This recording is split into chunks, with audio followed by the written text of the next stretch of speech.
Anushka recording studio मुंगराहा। बाकी दिल से बात ये बुआ को पिया संग हाथ में हंदी रचा के ससुराल में जाके तू खुश त बाडू मोरा सपना जरा के हाथ में हंदी रचा के ससुराल में जाके तू खुश त बाडू मोरा सपना जरा के बाकी दिल से बाई है दुआ तू पिया संगे खुश रही हो।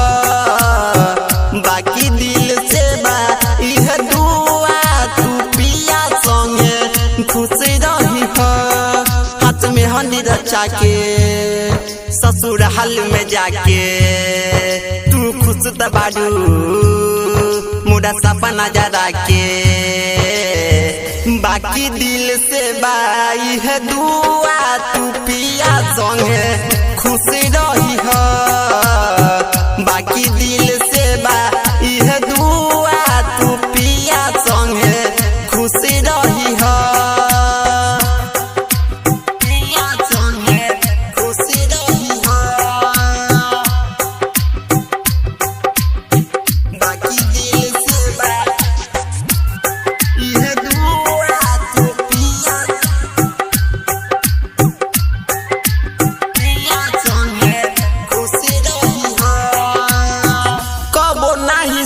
सोचनी तोह से जुदा के रहे पड़ी अब तो सब कुछ भुला के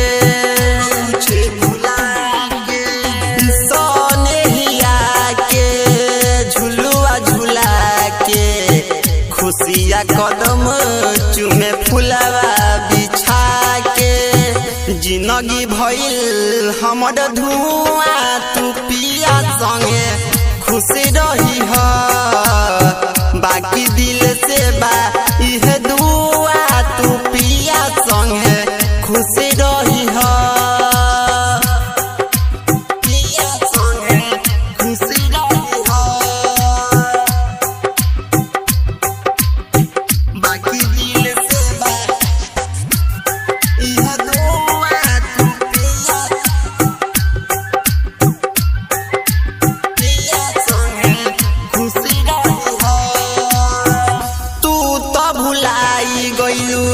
दुनिया के भीड़ में लिखल रहलू जान हाथ के लकीर में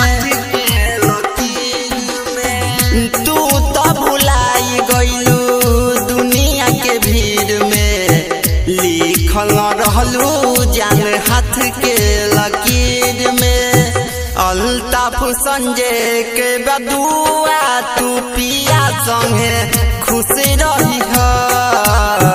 बाकी दिल से बात